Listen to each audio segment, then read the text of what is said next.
Hello there, viewers. Good day to you guys. Welcome back to the shop and back to the channel. Glad you guys are here. It's a super cold day here in not sunny Florida. It was 32 degrees this morning. It's been a long time since we saw it down in the 30s around here. Plants died and there was frost on the windshield. Anyway, we're coming back to this Ford 250 that I was in the middle of an axle rebuild on, and then I caught the flu for 24 hours. It seems to have subsided, and we are now back, like I said, so I'm gonna go ahead and get back after the rebuild on this. In the first video, we did the full tear down back here. It was all torn down. We got the old differential out, found some damage on the bearings due to metal swimming around, so we're replacing it with an Eaton helical locker. This is a gear locker as opposed to a clutch locker, which is what originally came with it. So it's more of a robust unit.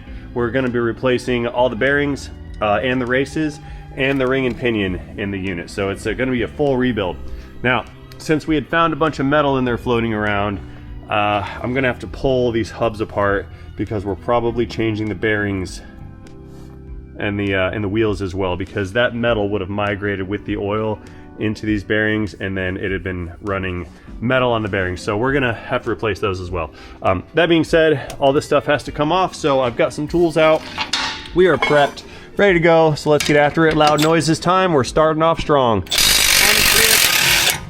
Gotta pull this shield bracket thing off of the calipers, and it looks like my use of power tools is going to be rather limited in here. Yeah, that didn't fit. Okay, let's get in there. There we go. Unclick.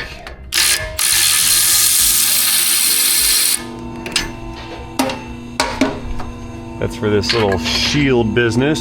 I like that. We're guarding our components here.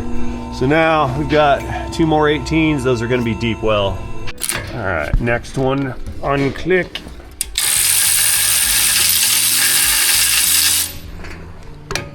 Like I said in the other video, these are for the caliper bracket. We're not going to take the caliper off the bracket. We'll leave it all assembled.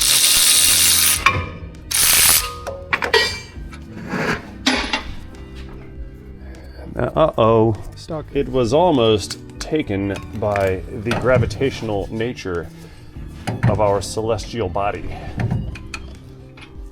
Let's bang out this other side. This one is not equipped with the shield, because this caliper is on the rear of the axle. Oh, unstick. There we go. Probably could have impacted this one. Uh-oh. My alignment's not aligning. There we go. Here, help me out, guys. Push. Oh. It turned. One more. Yeah. Drop. Watch this.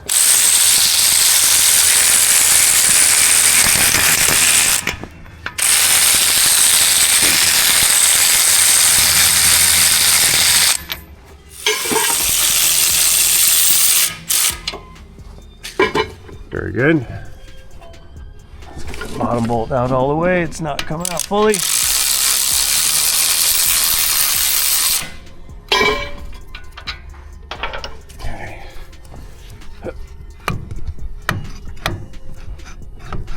Come out.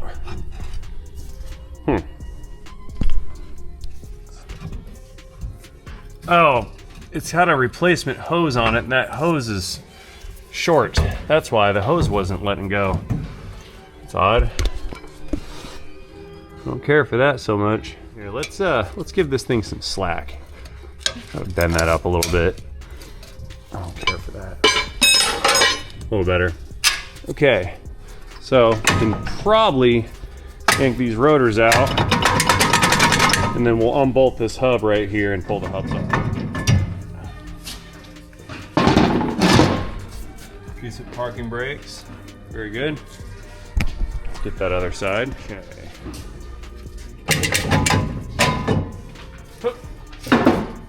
Shoes look good. Very nice. Okay, now that we've got those brakes apart and it's gonna be easy to get the hubs off, I have ordered some bearings for that. So I'm not gonna disassemble until those bearings arrive. So what I'd like to do next is get this bearing race installed. Now I'm a little concerned because the race and the bearing that came with this this new pinion that came with the gear set, it's slightly different, a little bit larger, just a wee bit larger than the pinion that came out of it. Now, I'm not certain how much of a difference that is going to make. It all appears to fit like it should be, but we may run into final fitment when I go to put the differential in, so I'm really hoping these are the right parts. They appear to be, but I've got some slight concerns about that. So anyway, I'm gonna get this race kind of tapped into position here. We're gonna use the old race as something to drive off of. We're gonna run that guy in and then go around to the front of the pinion and then do the other side as well. Flashlight. All right, so I'm here with a slight problem. I need to make that go inside of that little bore, but I can't bang on it with a hammer. Now, I have in the past taken the old race and put it over top of it and tapped it in. I've also used like these wheel bearing or wheel balance cones as something to tap off of, but I don't really want to do that this time. So what I'm going to do is I'm going to set this cone up because it is the same diameter on this face as that bearing right there, and then we're going to take this bearing installation tool, run it through the hole in the pinion. We'll run it through right now. Let me reach around. Okay, we're gonna run that guy through like so. Connect it to, no we're not. The shaft's not long enough. I thought I had a good idea. Oh, and I don't. Okay. I may still be able to do that. I'm gonna have to hit this with a hammer some and tap it in. I don't want to, but I have. Perhaps if I can just get this started enough, I'll get enough thread space where it'll work. Just tap it on in. Move.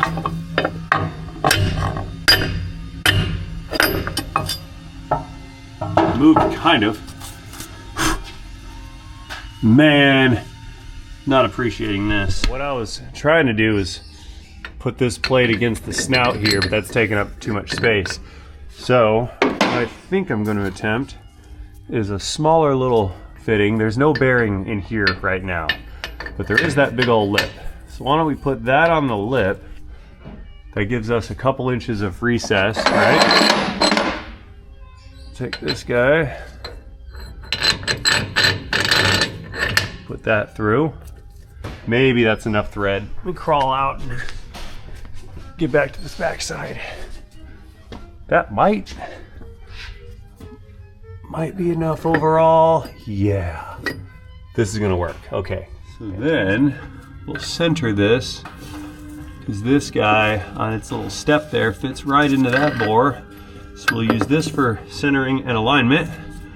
And it appears that there's just enough threads. This might actually work. Says I. I hope it works. Time for loud noises. 32mm socket. I'm gonna run this guy in and hopefully it should do the press action on us, for us, with us. Yes. It's ready for its close-up. Loud noises.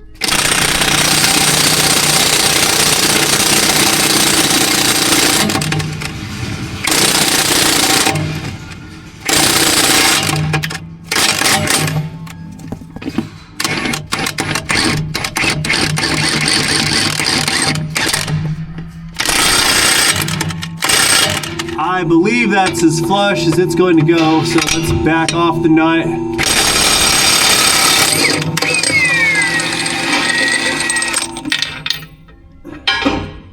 And recover some goodies in here.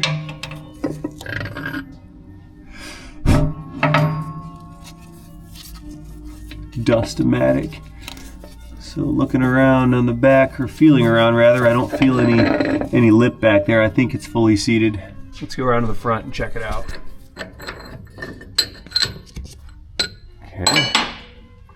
And this Survey says that looks flush to me. See it in there? That is fully seated and flush. Now, I really hope I don't have to pull that back out to shim the thing. There were no shims when I pulled this apart. I'm probably gonna have to shim it because I imagine that the first time this rebuild was done, the shims were taken out and not reinstalled because, like I said, I found no shims except for the side bearing shims. Okay, back in the Yukon kit, this is gonna be our front race and our front bearing for the pinion. This one is gonna have to be pressed onto that pinion, and here are some of the shims that I mentioned, which if these are needed, they have to go between that race and the case to shim the race away. That's for setting pinion depth. So we're gonna install it the way this one came apart, and fingers crossed it's all gonna line up in the end. But if not, then we'll be doing it more than once. Okay, let's wipe this out, get any oils and grossness out of there. Make it nice and shiny. That way we can inspect that surface to make sure it's flat. Feels pretty good. I see a bit of a distortion right here. Let's hit that with a sander. I'm feeling a little bit of a lip right here. I may have flared that out when I impacted the race out from the other side. It happens. So I'll just get a little polishing wheel and take it down a little bit. Guy right here, abrasive wheel in the end. It's gonna go in there.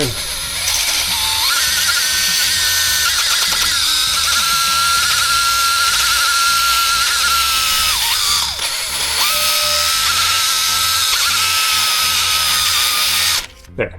So if anything has flared up at that edge, we just chamfered it down, assuring that that surface is flat and true. Because if it's not, this race will not seat properly and it'll chew up the bearing. So, just make sure it's gonna fit. That looks good.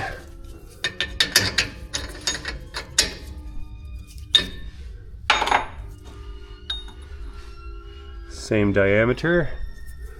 Does this fit in the bore? Yes, it does. All right.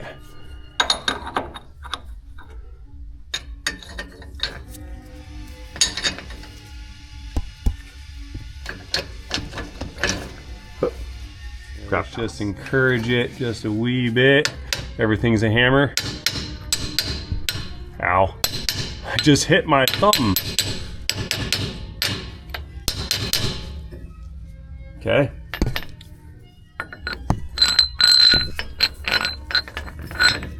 Now we're going to use this tool to pull this race into the snout of the housing here.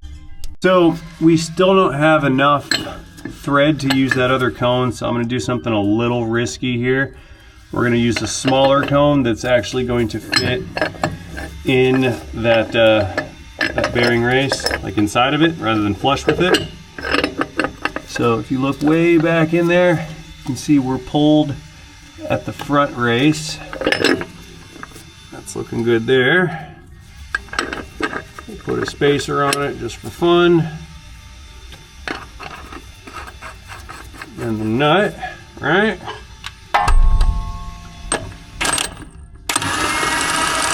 I'm gonna watch this side. I'm a little nervous about the threads not hooking up. I'm reaching around right now. You guys can't see. Yeah, I want to watch this to make sure that this cone doesn't get yanked inside of that race right there, because it'll ruin the race. Loud noises.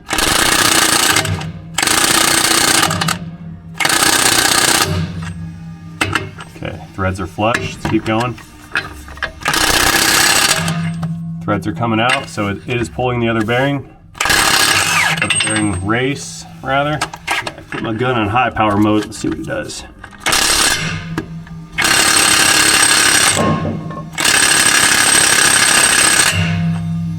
Boom. I think we're there. So let's go ahead and back this out. Not the socket, the nut. Yeah, no. There we go.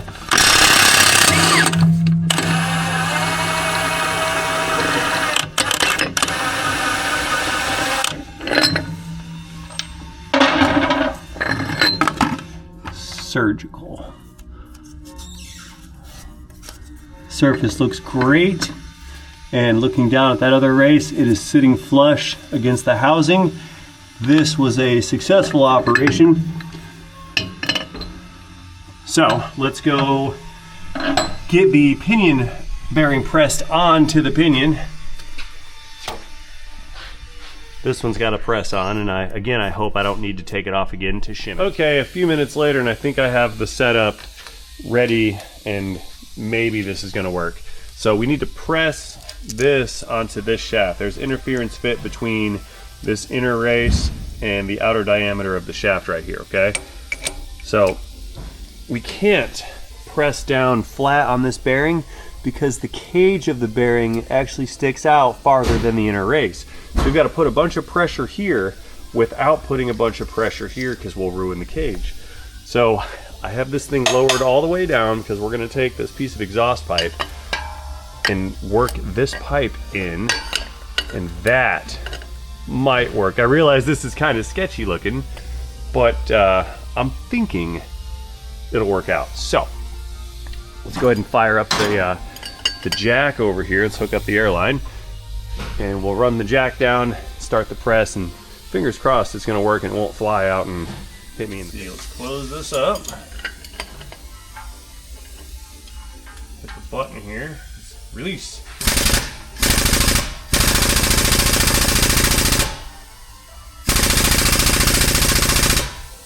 A little off center.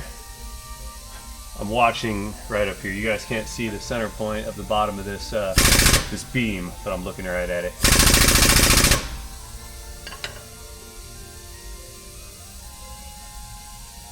There we go.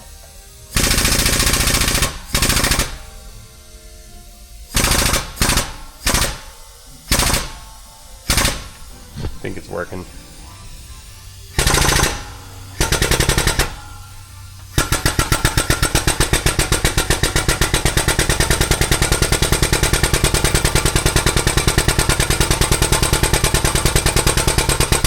Caption.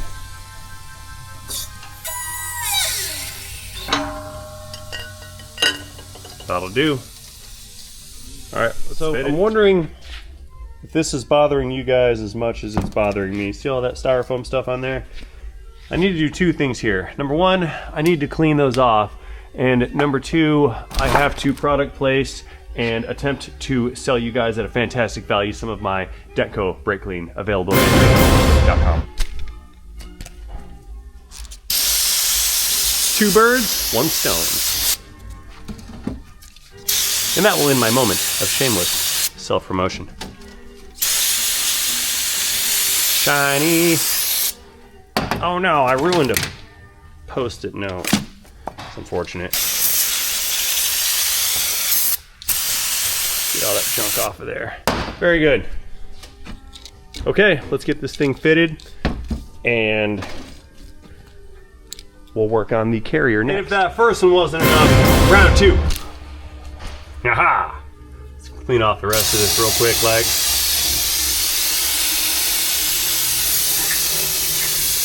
It's gonna get several hosings.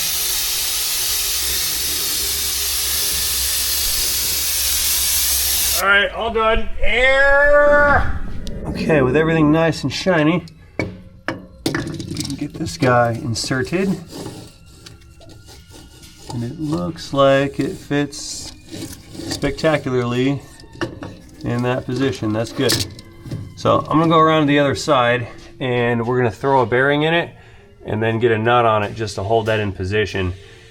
We're not gonna do the crush washer yet or the seal or anything like that because we still have to set up the differential and then check clearance. Okay, we're on the front side again. Let me encourage this thing to come back in. I can't lift it up. I've gotta reach around, it's too heavy. The leverage is just too great. There we go. So we'll take our front bearing. Oh no! Come on, bearing. Are you gonna be a tight fit? I don't wanna do that. I don't wanna do that at all. I'm reaching around again. Oh, that's real tight. That's annoying. That's actually super, uber, very annoying. So, what do? Put a crush washer on it, space it out, run it down with a socket. That's what we do. It's exactly what we do. Yeah, it's using that crush washer as an ideal spacer to try to just run the nut down to push this on. It's a little bit interference fit. That wasn't gonna work. So I took the crush washer back out, put it behind the pinion, and we're just gonna use the yoke temporarily as our spacer to pull everything through. What we're trying to do is pull the pinion around this outer pinion bearing. That's what I'm attempting to do here. So, now that that's threaded up and started, a little bit tighter. I will have to take this back out to get the seal on, but we can cross that bridge when we get to it, I suppose. Okay.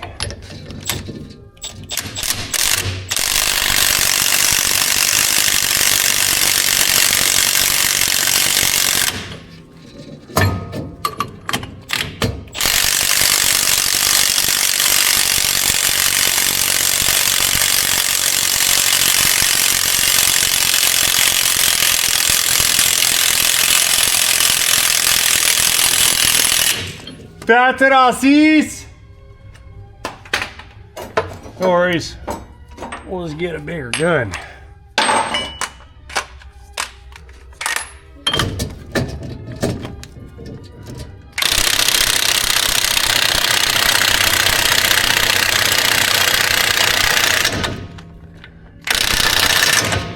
Seriously? Almost. Atrás again.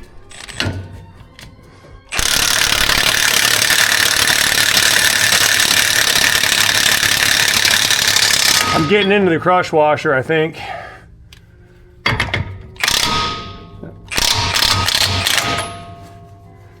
All right, all the play's out of it.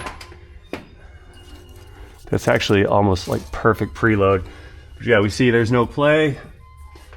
That spacing all looks good so far. There's no seal, obviously, because I have to take it apart again. And if you can't, if you have to remove the seal, you ruin it. So I left it out. We'll put that in last. Let's crawl out of here. Take some goodies with us and some dead batteries and whatnot.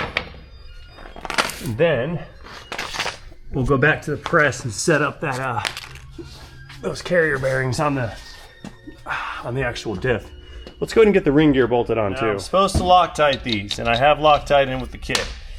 I'm not gonna Loctite them yet. First, we're gonna get this thing drawn together with 2 of the bolts. Then I will flip it over, take the unit back out, and then Loctite it. That's gonna be the plan here. Gonna make sure everything lines up properly and looks good. I think those are in. Let's find out. Yep. Okay, let's flip this guy over.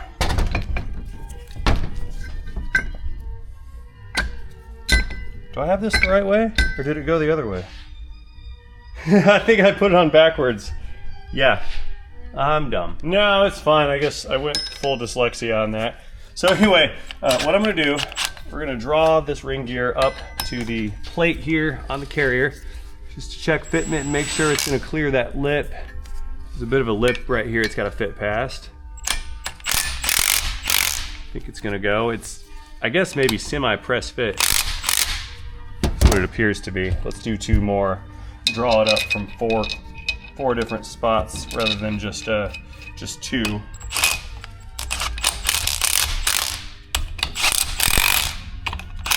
Once it's in, we'll pull the bolt.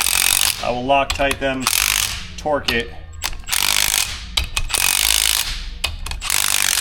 then it's good.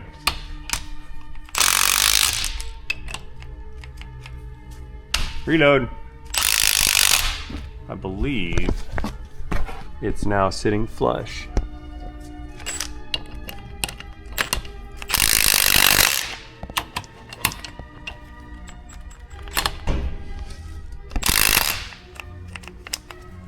Reload. Oh, this is the battery that turns off, isn't it?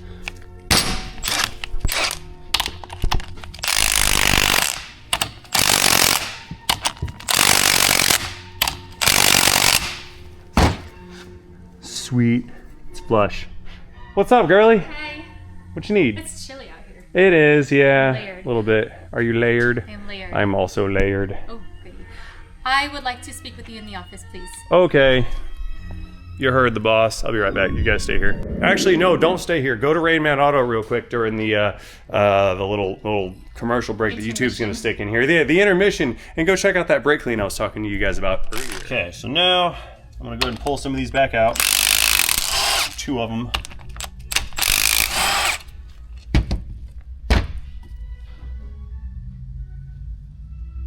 Come on there, thread lock.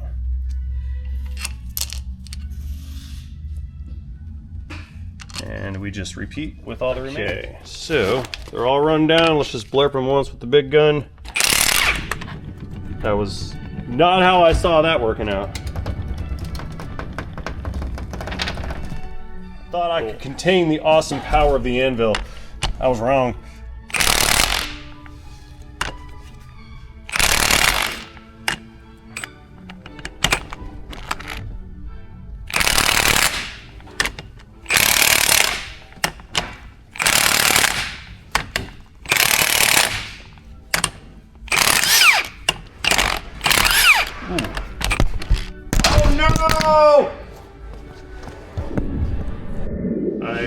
I think we're safe over there, maybe? Yes?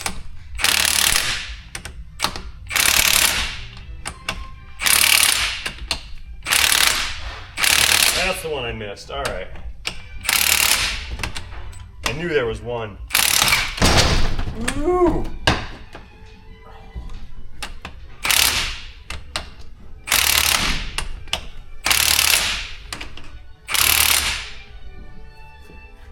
Click. Okay, so now we're gonna take these 2 side bearings, get them kind of set up on the ends of the shafts here, take it over to the press them together, and then we can try to fit this thing into the carrier. So let's get our goodies and our big parts and head over there.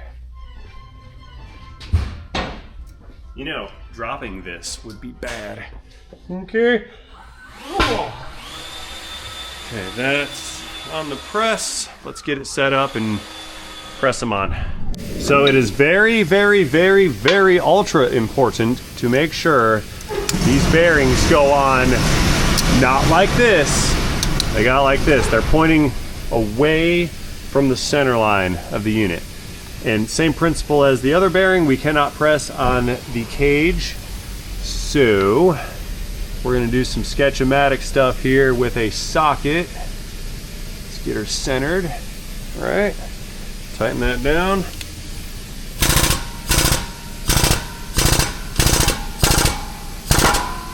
Ooh. Just getting lined up, we're good. That socket may not clear the shaft. Oh no, we're good. Full contact. Beautiful. Did you guys see that? Okay, so now I'm gonna flip it over, and press the other side. Loud noise. For this next bearing, I've had to reconfigure the whole setup slightly. We're no longer pushing against the shaft because this bearing is now protruding past the shaft. It's just a few millimeters, but that'd be enough to cross the cage. So I have it sitting on these plates here. These plates have some big cutouts on the other side, and that's why it's able to drop down and then rest on the bolts.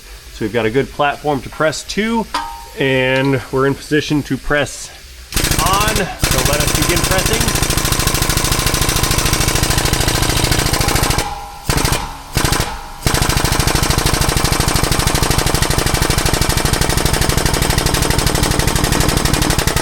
Contact. Excellent.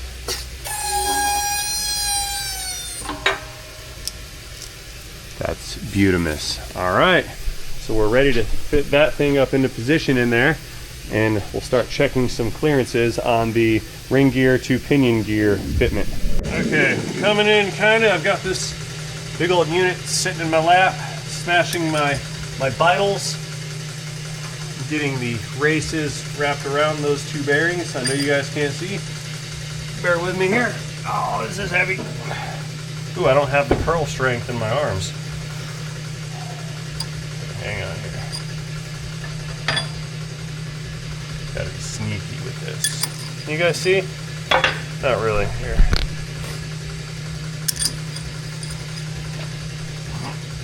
Yeah.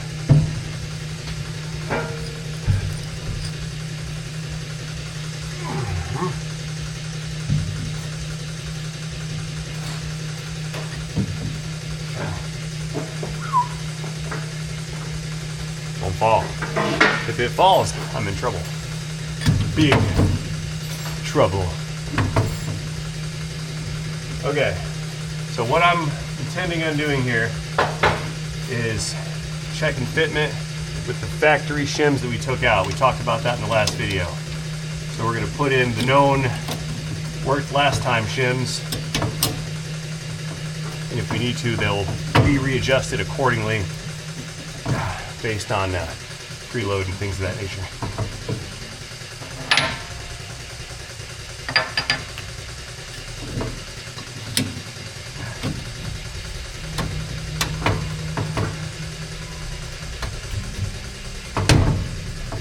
Come on, get in there. Okay, I'm gonna put in one of the caps temporarily so this thing doesn't roll out and smack into the floor, because that would be horrifically bad. Okay.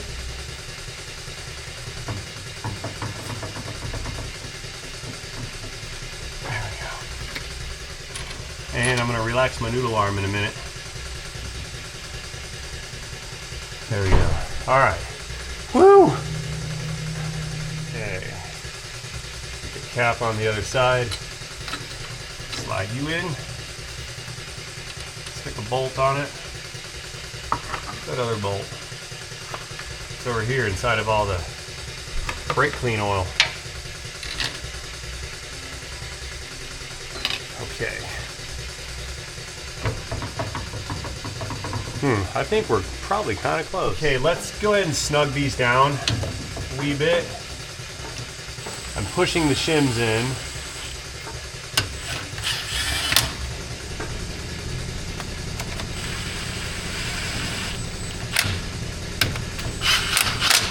There we go.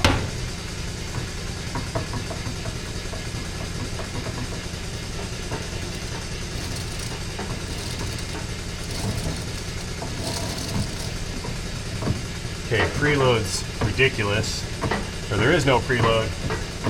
A lot of side play here, so we're gonna have to add shims. I'm gonna push it that way because I feel it's too tight. Let me reach around here. I'm reaching to the back to get a hold of the yoke.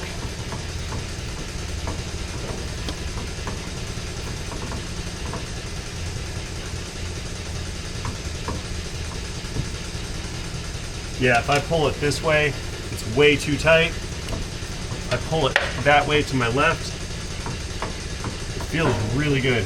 So I'm gonna put in a shim over here, a thickish one, and then I'm gonna put in a super small one there to set preload. So I will set it up and space it that way, the way I feel is good, and I'll preload it that way to take out any extra, or to take up any clearances that are too tight.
So I usually don't like to float my own boat here, but I think this is set up absolutely perfect, all right?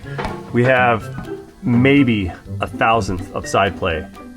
Hear it? Maybe a thou. I'm not even gonna indicator it. And then right about here, that's perfect backlash. Let's go around in the front. Sounds mint. What do you think? Does your trained ear say that's dialed? Because I think that's dialed right in. Looks good to me. I like it. Well, let's run with it. If I gotta reshim it, I'll reshim it. But whatever. I think it's dialed right in. I'm gonna throw some paint on it and check the gear, then set up preload. Put the seal in it. And keep going. We're good. Rut-row. Check it out. I did a gear paint deal on it, and it looks like my pinion depth is off. You see how we're contacting here on the edges? We need to be contacting this drive side like right here in the center more. So I'm gonna have to pull this back out, pull the pinion back out, pull the pinion race back out, and put a shim behind the race to space the race outward some to bring the pinion gear more rearward. So I gotta take it all apart one more time.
Heart attack.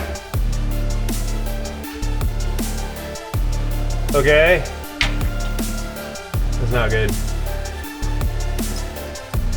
I hope I didn't ruin something.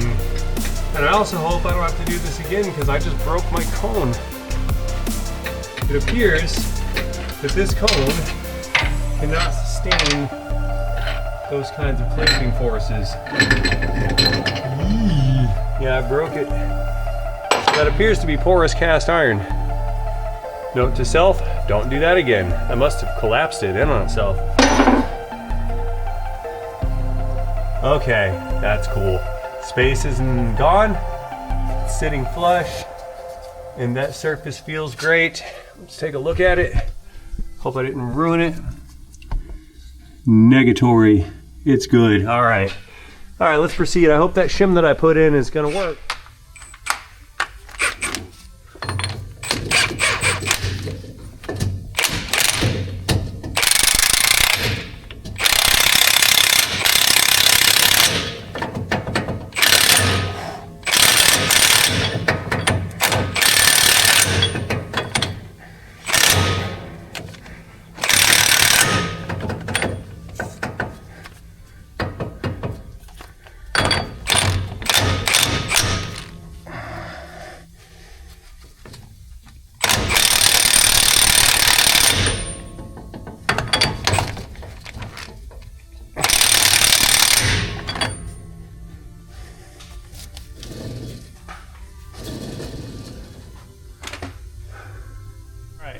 So I put there's a new crush washer in there, which I've pre-crushed.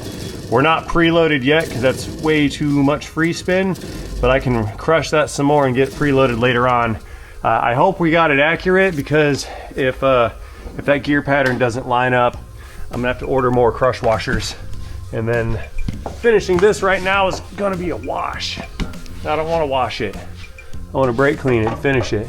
So if anyone's unsure of what just happened here, the mesh pattern between the pinion gear and this ring gear here was off center.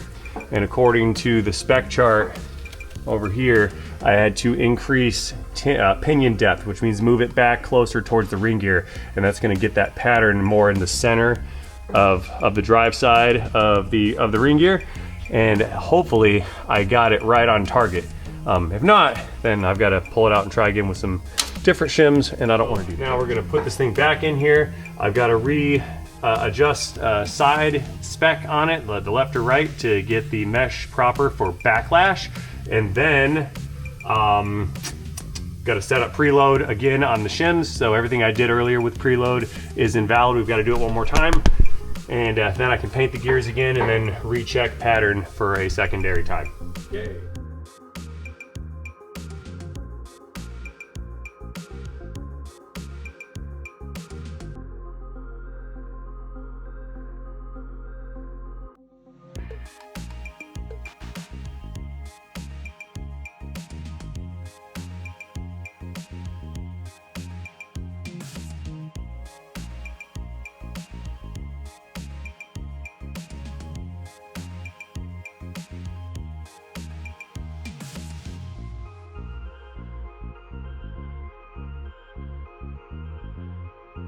Okay, moment of truth time. I put some fresh paint right here.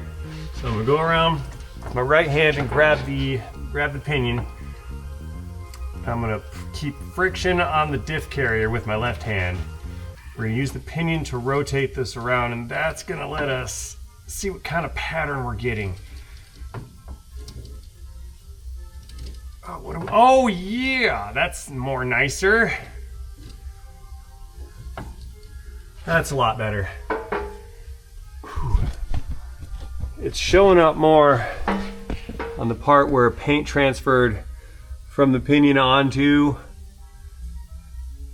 the ring gear here, but we've moved that contact patch way down and in. So I think I'm good with this. Preload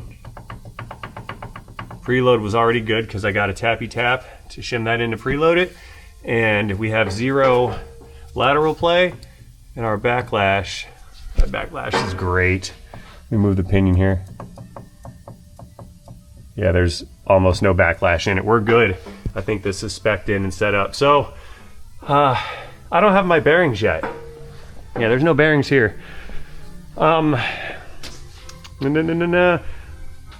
you know what I think? I think I'm just gonna make another video about these rear bearings. That thing's set up. I know the clock's ticking on this one. We sped through it a lot. I've been here for about 7 hours today, dickering with this thing. So I think I'm calling it good now. I'm out of breath. It's getting late. Beard to Ford Tech and Powerstroke maintenance are on their way over to this shop. They were at my other shop. There's a video about that earlier. If you were here before this was released, you already know that. Anyway, the fellas are on the way over. I'm gonna call it a day. I'm out of breath. I'm out of patience. I kind of don't want to film anymore, to be totally honest with you. I'm tired of talking, so I'm going to close this one out. I'm going to do a part 3 on it where we do the bearings to show you guys how these floating hub bearings function and operate, because they're slightly different from like a 1500 size truck. Actually, they're actually incredibly different. So I'll explain to you guys later on the difference between a full floating rear end and a semi-floating. This is full floating. And after we get those bearings in, I can complete this vehicle and then close it out and test drive it with you guys. So that being said, that's the end of the part 2 video on this F250 from 1999. Let me know what you think about it in the comment section down below. Do not forget to engage that like button while you're down there. And most importantly, if you have not done so already, consider subscribing to the channel. That way you do not miss out on any future content such as this. Have yourselves a fantastic day. Appreciate you guys being here. And I'll see you on the next one.